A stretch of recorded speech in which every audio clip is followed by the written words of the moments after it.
All right, welcome back everybody to a brand new video here on the second channel. And today we're looking at all the decks that did good at the Pittsburgh Regional Championships, where of course we did see Liam Halliburton win it all with Zoark. This is his second big regional win, and this tournament was definitely interesting how it shaped up. We saw a lot of Gardevoir do well. Obviously, Guardy's just the BDIF. It was actually the most played deck, which I was surprised to see, because Guardy usually is a little less played than it really should be, because people are just not hesitant to play a deck like this. But the deck did have a really good weekend, making finals, making top four. Guardy Jelly specifically was the big story. We're going to look at all that in today's video. If y'all are new here to the second channel, make sure to subscribe down below. We're on the road to 26K subs now on the channel. So yeah, this weekend it was a pretty interesting one. Again, we just saw Guardy just dominate once again, but we did see Terrabox not really underperform, but didn't do as well. Goldango also struggled a little bit more this weekend. I myself played Goldango. I played Goldango Togekiss. I had some bad matchups. I hit like Raging Bolt.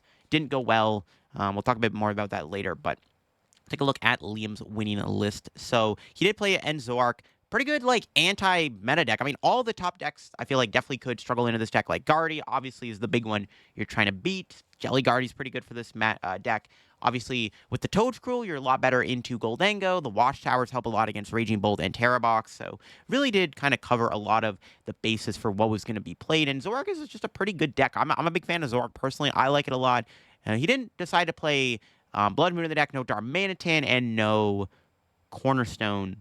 He did play kind of a poison build. He had the Petron and the Binding Mochi still in the deck.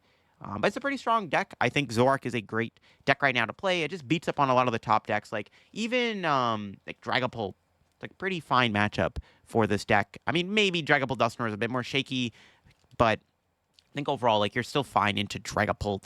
This deck is very strong. And then Zoark, I mean, it's a bit harder to pilot correctly, in my opinion. Play this deck optimally is not easy to do, but is a very good deck nonetheless. And Liam is a well-deserved player to win the tournament. He's been pioneering Zoark for, ever. We did see Abon in the finals. Abon definitely having a pretty good season so far. He's already won Monterey, and then the second week, already making second place at this regionals with Guardy Jelly. This was the new Guardy list everyone was playing from Henry Chow's group. It was a pretty good run for the deck. I mean, Jelly is, a lot of people say it's weaker than the normal Guardy build, but Jelly does have a better time into the mirror if you can set it up. Frillish, Air Balloon was the big technology that was played here. Triple Arvin and Air Balloon, making it so you can go turn one Frillish and item off the opponent. So it's kind of like having Budu in the deck again. Instead of playing Budu, though, you have Frillish, which is just better than Budu because it's bulkier, evolves into Jellicent, which can keep up the item lock pressure, and gives you more outs in different matchups. Still has the Devo in there, good against Goldango and stuff. That's the one Hail Mary this deck might have against the Zoark deck, is the Devo, giving you a little bit of an edge. But when Liam has double monkey, good luck with that. Rahul got top four with the Jelly Guardy list also. And then we did have Cal Connor in top four with normal Guardy. It was just Turbo Guardy. One less Bravery Charm, though. Also not playing 4 Vessel, but opted for 4 Monkey Dory. So went back to the heavy Monkey Dory build here. Had that Screamtail in there. Fez, Mew, Clefairy, the usual stuff you'd see in Guardy. And Cal's a pretty good player. I'm not surprised to see him do well. I mean, he's been playing Guardy also for a while. We had another Guardy Jelly in the top 4. This one was a different 60, though, than what we saw. I wasn't playing the Air Balloon, which is the big emission, but another Guardy Jelly was able to make it into the top 8. Just a lot of Guardy Jelly this weekend, man. It was just all over the top 8. Gardevoir continuing just to dominate the format. I know a lot of people are getting sick of it, but we had one Goldango in top 8 here. It was the Togekiss Goldango deck, which I played myself. Actually, in fact, my list was literally two cards. I wasn't playing the continuous coin toss, but my list was one card off. I was playing CC, Counter Catcher, no Pokegear, and I also played Artisan, Lavencia split. There was a moment, I did try double Lavencia the night before, because I'm Goldango double Lavencia seems good. I think there's going to be a lot of Jellicent and Frillish this weekend. So I did try double Lavencia. As soon as I put double Lavencia in the deck, I found the starts were a lot worse. I started bricking more. So I put the Artisan back in, and then it kind of got rid of the issue. But I ended up just doing bad anyways. My list was very similar to the one that got top 8, extremely similar. This Togekiss Goldango deck is still good. Double Lavencia is probably correct. I was going to play it, and then went back to Artisan because I chickened out because I didn't want to lose consistency in the deck overall. But this is basically what I played. I played Scrapper, Counter Catcher, really good against Guardy because you do the 3-prize turn against them. But unfortunately, my run sucked. I tied to a Dragapult that I maybe would have won if we didn't go to time. The +1 rule change screwed me over because I think I maybe would have just won the game the following turn on +3 turns instead of +1. I lost with Guardy, who just ran faster than me, and Also, I just never could see Cypher Maniac. I guess that's what I get for cutting Pokegears. Fighting Cypher Maniac ended up being a struggle. I lost to Raging Bull, which is not even that great of a matchup for Goldengo in general, but I ended up prizing Togekiss when I needed to use it as my win con against Raging Bull. In fact, the Togekiss piece was always the top 2 prizes. I also prized Fez against the Raging Bull, which didn't help either in Game 3. I prized Fez, so I never could really keep up a good hand. So, like, I just kind of got run over and just got obliterated. So, had a pretty bad run. I just didn't hit the matchups I wanted. Like, seeing 2 Raging Bulls is not fun. Having bad prizing, bad variants, bad draws, not a good time. I went like 1-4 drop with the deck. It was like pretty miserable. 1-4-1 drop with the deck, I guess. It was pretty miserable. I just had a really bad run, and I regret playing Goldengo. I thought the deck was good. I mean, one did get top 8, and like literally my list was like 1 or 2 cards off for what was played. Like the consensus was Scrapper CC good, but my run sucked. I basically just got I low rolled. That's effectively what happened. I low rolled with the deck that wants to high roll. Nothing I can do about that. Is what it is. That's the problem with playing this Goldengo Togekiss deck. You have to high roll. You have to get really lucky with it. Luck was not on my side at this weekend, that's for sure. We did see one Poltnor in top 8 here, played by Lance Bradshaw. Put the Shaman in there. Shaman was kind of the thing a lot of people were like scared of, is like, oh, Terror Box did good. Shaman's going to start creeping back in people's decks. Not surprised to see the Poltnor with the Shaman. There's no candies, though. So the Tord build may not have had as good of a weekend. We'll see, I guess. We had Simon Fang make top 8 also with the Dragapult deck. Dragapult Dusknoir. No Shaman, though, but just kind of opted for like that consistent build with no candies or anything. So the Tord build, I don't know. We'll see if anyone actually had a decent showing with it. Alex Szymanski did good with his Terror Box deck. He played this deck, or at least this build did good in Pittsburgh, or Monterey, sorry. Josh Frank got top 16 with this kind of concept. It has the Flareon and the Leafeon in the deck, so you have a little bit more coverage in other matchups. Leafeon good for healing, and then obviously Flareon being really good against Goldengo, especially with the Pikachu. Being able to like Burning Charge the Pikachu is like insane in general. So really cool stuff. Definitely a very solid Terror Box list. We had another Terror Box in ASIM here. Had a Vitality Band and a Scrapper in the deck. So a little bit more teched out, but still the classic stuff you'd see. No Flareon or Leafeon, but still that Iron Leaves in the deck there. We have another Guardy Jelly here, played by my friend Dennis, who tied his winning in. But yeah, once again, just another Guardy Jelly deck doing really good. Just no surprise there. There's just a lot of it this weekend. Not surprised to see it do so well. There was a Grim in top 16. I predicted Grim would have a better weekend. I thought there was at least going to be one in top 8, but there was one in top 16 at least. I mean, Grim like wasn't a bad play for this tournament. I mean, Guardy Jelly is like should be okay, but it's like, is Grim just overall worse than playing something like Zoark? I don't know. Grim, I think, is still like a fine enough deck right now to play, and I'm not surprised to see at least one in top 16. I thought there was going to be one in top 8 for sure, but it just didn't happen, I guess. We saw Django in top 16, played by Ben here. And shout out to Ben, by the way, for letting me stay with them the Saturday night at their Airbnb.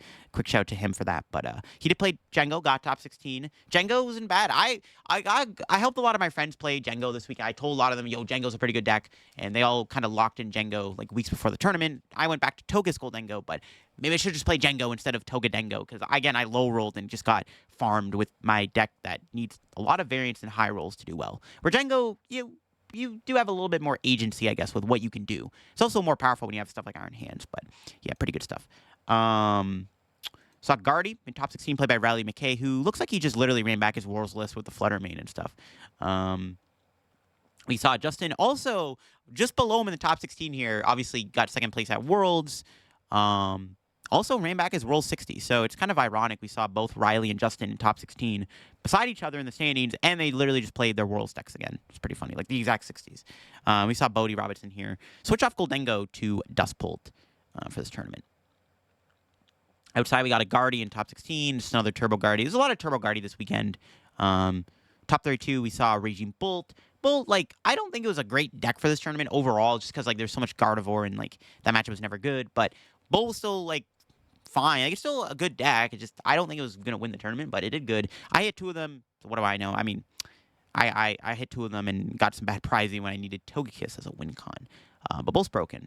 Got a bunch more Guardy Jelly here. Jarek Camilla and the Shovel Squad playing the deck. We got another one here played by Axel. And then we had Samuel Gay playing it again. So just a lot of Guardy Jelly, man. Just an insane amount of Guardy Jelly. And we had a Charizard Pidgey on top there, too, played by the GOAT, David Zhang, who just plays a lot of Charizard. Did I just say Guardy Jelly or did I say Charizard?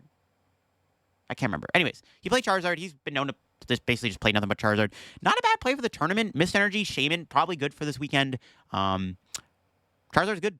I mean, Dragapult Duster is bad, but you know what? When Psyduck comes out and Lily, I think this deck actually becomes way better for sure. I think definitely you got to keep your eye on Charizard in the future. We had Adam Kalama ties winning in to top 8 with the Dragapult deck. Played straight Dragapult. So interesting to see that deck do well in a room full of Guardies, but you know, I guess like the retreat lockers definitely played a big role. Grant Manley played Guardy, played with an Iron Bundle, which is something we haven't really seen in Gardevoir maybe ever, but did play it. Had the Devo in there still, the Screamtail, the Cleffa, kind of what we saw in the Brent build from back in the day. Christian Labella played Zoark, same 60 as Liam, got top 32. Then we had another straight Dragapult here played by Benny Billinger, playing with the Cornerstone and the Maractus. Had the Dusclops in there, help a little against Guardy. Henry Chow, of course, top 32. Still did good with the deck with the Guardy Jelly, the balloon stuff. We had Rowan Stavino in top 32. A lot of big names here in the top 32 and top 16 and stuff, playing the Dustbolt deck. Good, consistent, strong deck. We had JW Kriwall, Flex Daddy, top 32 with Grim. I mean, Grim definitely could have done better this weekend. Like, again, I'm surprised not to see one in top 8. But one in top 32, one in top 16, not surprising to see. I think Grim is on the cusp of maybe making a comeback in the format. Same thing, we got another one below it. This one had Shaman in it, Double Devo, the Bear in there, Triple Monkey. Typhlosion made top 32. Yo, let's go. Typhlosion Dragapult with a bundle and a monkey got top 32. This is pretty cool to see. Now, I think a lot of people are like tired of seeing Dragapult piles, but this actually could be a pretty good build right now in the format. I mean, Typhlosion just obviously farms Dengo. It's pretty good into Raging Bolt, and Terror Box isn't bad either when you have Shaman. And I mean, the Dragapult probably elevates the deck a little bit more against stuff like the Dragapult Mirror. You have Monkey in there too, so that helps. We had another Bolt here in top 32. Outside, we had another Guardy Jelly. We had a Golden Dengo here with another Toga Dengo deck with the Budews. What we saw, Owen Cameron play at Frankfurt. The Budews definitely interesting. I tried it and I was like, it's like okay, but maybe it was better in the deck. We saw a Joltik box outside of top 32. Joltik probably could have done better this weekend. I mean, I think it's a little bit better into Gardevoir Jellicent than the Turbo build, for sure. But Joltik box is still just a strong, powerful deck. We had some more Guardies here. One with Drifloon and Shaman. We had my friend Anil play it. Lost his win in it, unfortunately.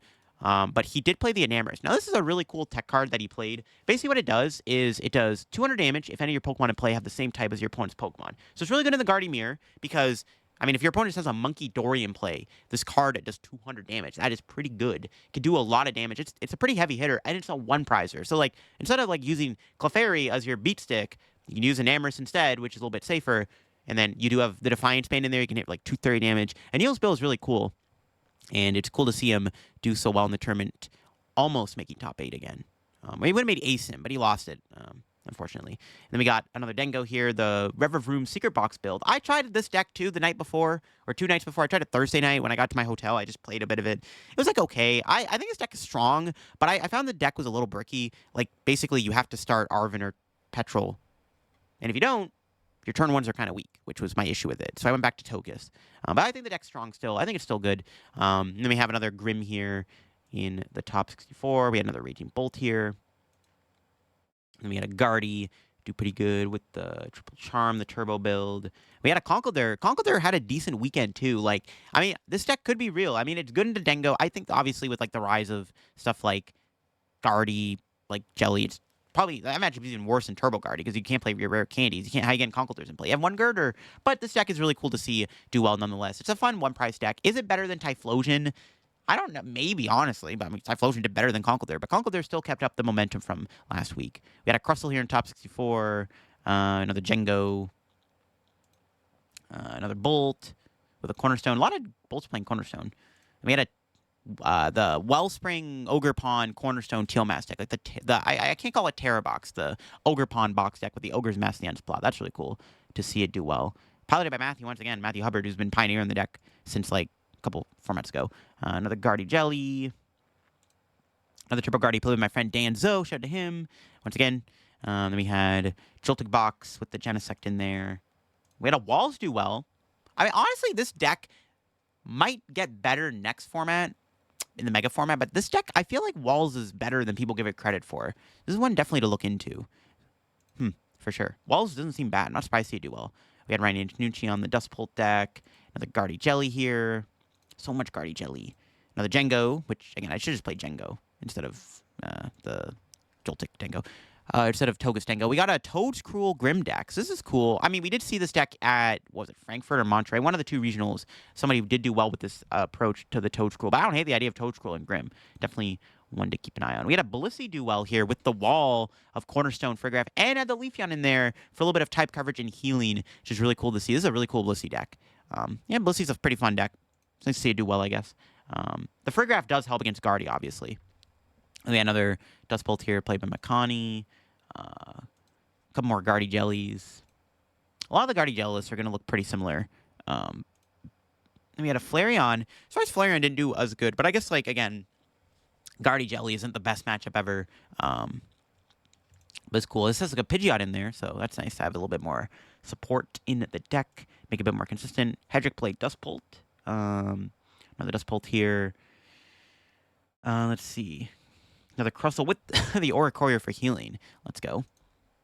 Another Flareon with Ends Plan. I like it. We had another Ogre Pawn box deck. That's pretty funny. Then we had another Dust Bolt with the Toadscruel in there. Then we had a Guardy Jelly, once again played by Jackson Ford. Same 60, Henry. And then we had another Flareon box deck. Nothing too crazy there. Then we had another Goldengo. It was a straight Goldengo deck, so nothing too, like, no extra attacker, just kind of kept it simple. I like it. Simple Dengo's probably still pretty good, nonetheless, you know, pretty strong deck. Had a lot more supporters. 3 Cypher when Iona was in there. Another Flareon here with the Pidgeot line in there. Another Bolt with the Chempao. Yeah. All right, what else? We got 3 more Dust Pulse. So we can quickly look at these. Nothing too crazy going on. I mean, Dust Pulse is kind of the same stuff we've been seeing. This one's got Shaman, though. Shaman's pretty good. A couple more Guardies. Guardy Jelly. Guardy Jelly. Jelly seems so broken, man. Oh, my God. Another Terra Box. And we had a couple more Dengos here. There's another Secret Box Goldengo build. And then we had another Jengo with the Tapu Bulu. Played by my friend Sashi. So shout out to Sashi, who I should just play the deck he played, because I knew about like what he was playing. I was like, no, I'm playing Togus Goldengo, and then I did the worst out of our group. But yeah, he got day 2 of the deck. Pretty sick stuff. Another Bolt. Another Flareon. Guardy Jelly there once again. Another Jengo with the Galvantula EX. I like the idea of Galvantula EX. I had the Baby Genesect in there too, and Trolley, so it's a bit of a different approach to the deck. And had a heavier line of Dengo in general. I don't hate that. It's a pretty decent list, actually. I like that. I like it. Another Terra Box. Another Grimmsnarl with the Triple Monkey. He's got the Shaman in there, the Tatsugiri, and the Bear.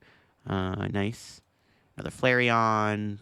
Got the Pidgeot in there also. Another Dengo with the Cornerstone of the Budu. The Picnic Basket. It's a little bit more teched out. Another Dust Bolt. Another Dengo with the Baby Genesect in there. Let's see. Straight pull. We'll look at this. It's got the Toadscruel in there, the Shaman. Another Conkeldurr in day 2. Not playing a Pidgeot, though, but still playing that like to Dunsparce. Enriching Energy Trojan. Another Zard here. It was a Terrazard deck, so it's a bit different. We did see this deck have a little bit of a better run in Frankfurt, so not surprised to see some people pick it up and have some decent success with it at Pittsburgh. It's a decent deck. It struggles a bit more in item lock, I'll say that, but still good nonetheless. I think it's a cool deck. What else we got here? Another Conkeldurr in day 2. I'll check this deck out. I'm not going to go through every deck. There's just such a big regional. There's another Conkeldurr deck with the Pidgeot and the Enriching Energy. Had a Shaman in there. Pulsar did okay. It's like a fine deck. Yeah, that's Spicy one in day 2. Another Joltik box. What's this Grimmsnarl got? It's got the Bear in there. Shaman. Another Zoroark in day 2. This one did have the Cornerstone and the Soda Widow, so it was a little bit more of like the control approach. Had a Zerosix Machinations in there, and a Hero's Cape, actually, as the spec. That's pretty interesting. So yeah, a little bit more of a control element to this Zoroark deck. Doesn't have the Toadscruel, but does have the Cornerstone, which helps a little bit more into the Dengo, but doesn't have the Watchtowers or anything, I guess. Another Grim. That one had a Pheasant. Another Dengo here. The Toga Dengo, played by Michael Meal. Oh, I didn't know Michael played that. He had the Venture Bomb in there. The Venture Bomb is something I saw the Goldengo Togus list play because it helps a little bit more against Pikachu. It's just you can't use it with Monkey as easily. You flip tails, you hit yourself, you have to attach for turn. It's a bit harder to do, but it's cool to see. Another Terrazard deck here with the Wellspring and the Pidgeot do well. We had another Typhlosion day 2. This one was the Pidgeot build. Another Dengo with the Scizor. I'm interested to see how the Dengos adapted this weekend. Another Crustle. Another Dengo. The Togekiss Dengo. Another Conkeldurr in day 2. No Pidgeot, but Obviously, still playing to Dunsparce, Enriched Energy. Had a Blood Moon in there. Bundle, 4 Hilda. Cool stuff, cool stuff. Yeah, Conkeldurr, I don't know. The deck's cool. It just, obviously, it sucks that Gardevoir and Dragapult kind of gatekeep it, but it's still a really cool one-price deck. We had another one here. It's got a Dunsparce EX and kept the Pidgeot line in there. Another Flareon. No Pidgeot in that one. Let's see here. We had a Ho-Oh Marouge in day 2. Surprised to see this deck underperform a little bit. I mean, the deck is obviously not as consistent as it wants to be, but still a strong deck when it wants to work. And I think it's still like a decent, little powerful deck. Reminds me a lot of Lugia. It's the best way I can describe Ho-Oh Armor Rouge. It's a cool deck. Happy to see one in day 2. Surprised to see it not do as well, though. Guess not as many people wanted to play it. Yo, we saw Quad Thorns in day 2. We did see this deck obviously do well in Monterey. I did a video on it if you want to see some gameplay of the deck in action and see how evil this list is. You can definitely check it out. But yeah, one did make day 2. It's got the Enhanced Hammer in there. 3 Judge. Yeah, cool stuff. The Hammer's nice. Obviously helps a lot against Dragapult. Another Terra Box. And then below that we had Flareon. We can check that out real quick. We had another Pidgeot Charizard deck with the Dusknoir in there and the Tasigiri. Another Dengo with the Togus and the Budu. What else we got here? The Miraidon day 2. Ross Coffin made day 2 with his Miraidon deck from Worlds. The 4 Pokemon catchers. Counter Gain. It's the new card he added in the deck. Not bad. I mean, Counter Gain with Magneton makes sense, right? Because you're going to give your opponent a prize, and you can use Counter Gain, which is kind of sick. So, not bad. Ross in day 2 with the deck's pretty cool to see. We had another Iron Thorns in day 2 with a Wasteland Watchtower Grab Mountain. I like it. Different stadium split. Garchomp made day 2. Look at that. I mean, this deck's cool. I mean, I don't know if it really beats the Guardian stuff, but it's cool. Garchomp could get a little bit better next format when we do get some fighting support, like Fighting Gong, and also the Premium Power Pro. Then you maybe, instead of playing Rose Ray, just play the Power Pro and the Monkey Dory engine instead. Just play like a Monkey Garchomp deck. We had a bunch of Goldengos here in a row. We'll take a look at them all real quick. We had one with Scizor. My friend Austin Charles was playing it with a Centiskorch, so that Centiskorch looking pretty spicy in the deck. Obviously good in Mirror, good against Crustle because you can one-shot them with the Cape on. It's a pretty funny card. It's not bad for sure. Another Dengo, the Genesect, and then check out this Dengo here with the Dusknoir. So the Dusknoir Dengo did decent. Not bad. And Guardy Jelly. Below that, let's see. More Pulsars, another Dengo. The Toadscruel. The Toadscruel is cool in Dengo. It's really good in the Mirror, obviously. It can help a little bit against, like, Raging Bolt and obviously like Guardy. Just decks that play heavy Night Stretcher. Really good in the Mirror, right? Because you can set it up and then it's like, oh, use your Research Pro. Sorry, you're not getting your energy back. Let's see here. We had a Turbo Moon in day 2. Was this Poison or the Dunsparce? Like Ancient Box? Or was it like Turbo? Okay, it was like a Turbo Poison build. Okay, cool. Not a bad deck. I mean, Dark types are good right now. Definitely not a bad time to be playing Dark types.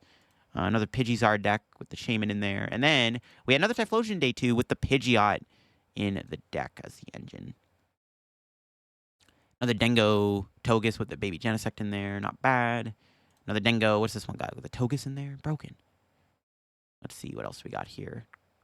Another Ogre Box deck with the double Ogre's Mask. Yeah, 6 stuff. That deck's pretty cool. A couple more in day 2. I don't think this deck actually got day 2 in Monterey or Frankfurt. So it's cool to see it get day 2 now. What else we got here? Another Goldengo. Anything cool in this one? What do we got? Yeah, it's the Baby Genesect Venture Bomb. Yeah, a little bit more straightforward approach with some more techs. A couple more Conkeldurrs here. I want the Pidgeot. And then, yo, we got another Conkeldurr. Oh my god, with another Pidgeot in there. Crazy stuff. Another Crustle. The Cornerstone. Then we got an Iron Thorns. Once again, Quad Thorns in day 2. I'm not surprised to see a couple more of this do well after its weekend it had in Monterey. Definitely not surprised to see it do as well. Have more day 2s. Because no one was playing Quad Thorns before that Monterey placement, right? So, not surprised to see that. What about these Dengos? Dengo Kiss with a Budu. Dengo with the Scizor and the Genesect. And then another Dengo. There's a Chansey Dengo. Surprised to see one of those in day 2. It's a cool deck. Is it better than Togus? I don't know, but it's cool to see one in day 2. All right, what else we got here? Another Typhlosion made day 2 with the Pidgeot engine.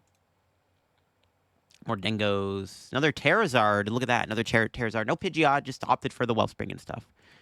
As the attacker. Another Typhlosion in day 2. Also playing the Pidgeot engine. So it looks like the one Typhlosion that did well was playing it with Dragapult and Dracloak. Is that just better than Pidgeot? I don't know. It might be. It was the highest placing build of Typhlosion. So maybe the Dragapult gives the deck a little bit more agency. Below that, we got another Conkeldurr with the Pidgeot. Another Zard Pidgeot here. And Aiden Kusan Zoark. His build had an Okie Dokie. That was probably his answer to Cornerstone, obviously. Because that's one thing with Zoark. It doesn't really have a good way to attack Cornerstone, if at all. Like, your best out is, like, Mighty Mochi Zorua, but that's not really going to be enough, obviously. Another Conkeldurr. No Pidgeot in this one. What else? What's this? There's no Oh, Festival lead in day 2. Yo, let's go, baby. With a Crustle, too. Yo, it's a crazy build. It's got the Rillaboom in there, the 4/4 Seeking. I guess there's no Dipplin. Just realized. Yeah, no Dipplin. Oh, that's a cool build. That's nice. It's just all in on the Seeking, and then obviously you do have the Rillaboom in there, and then you got the Crustle in the deck, too. That's cool. I guess it doesn't have a picture yet. That's pretty funny. It's cool to see a Festival lead in day 2. What about this Zoroark deck? I'm interested to see if anyone was, like, playing Darmanitan. No, it was the Gabe Fernandez build from Worlds, it looks like. Or the Blissey made day 2. Yo, let's go. It's got the Friggraph in there and the Cornerstone. Yeah, Friggraph, not bad. I mean, a Dark Wall Pokemon against those big basic decks like Terror Box and Raging Bolt. And good. It fixes Blissey's matchup in Agardy slightly. It's definitely not bad for sure. Another Crustle. All right. Trying to see if the Crustles are doing anything different. Because we've been seeing some Crustle Zoroark in online tournaments, but I haven't seen that yet. Another Ho Armor Rouge in day 2 here. It's got the Roaring Moon in there over the Monkey. The Pidgeysard. What else do we got here? The Hopzation day 2 with the Iron Valiant, the Venture Bomb, Prism Energy. That's cool. Hopzation making day 2 is pretty cool to see. Another Typhlosion. All right, does this one play Pidgeot? No, Charizard. See, I've thought about Charizard and Typhlosion recently because maybe it's good into Gardevoir because you have more attackers and you got a Dark Pokemon to help against Guardy a little bit. Because, like, obviously Typhlosion's debatably worst matchup is Dragapult and Gardevoir. Those matchups seem pretty hard to beat, and maybe the Charizard helps you a little bit more. Maybe it's worth trying that out maybe when Psyduck comes out because then your Polnar matchup becomes even more winnable. Another Turbo Poison Moon here, made day 2. That's cool. Another Typhlosion with the Pidgeot engine.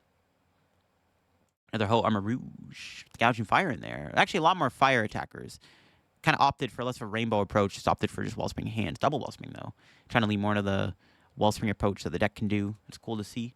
Sarah Ledge made day 2. Look at that. Sarah Ledge, Revavroom.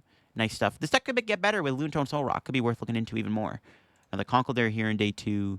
Yo, we had a Poison Archaludon on day 2. This is a deck I haven't seen in a while, but I mean, it's not terrible. I mean, you hit hard. You put on some pressure with Archaludon. Archaludon is still like a pretty decent card right now, so not surprised to see that one in day 2. It's cool to see. I haven't seen this deck in quite a while, actually, since like the previous format. What else we got here? Another Hopzation made day 2. A little bit more of a straightforward approach there. Another End Zoroark deck with the Ogerpon package. It was a Palafin in day 2. Yo, that's pretty dang sick, I'm not going to lie. Palafin making day 2 with the Zoroark, the Toadskrull. Marnie's Morpeko. It's interesting. I guess that's like how you attack Cornerstone Ogerpon. Cool stuff. Hey, Palafin could get better with that new stadium. Maybe it's worth trying out Palafin when the new stadium comes out. I mean, is that Palafin's first ever day 2? It might be. I'm not sure on that one, but it might be. That's pretty sick. More Zoroark with the Cornerstone in there. A couple more Conkeldurrs. No Pidgeot. And does this Conkeldurr have a Pidgeot? Does not have a Pidgeot. Another Crustle. What else we got here? Another Conkeldurr. Another Typhlosion below that. This one, once again, playing the Pidgeot Donjon.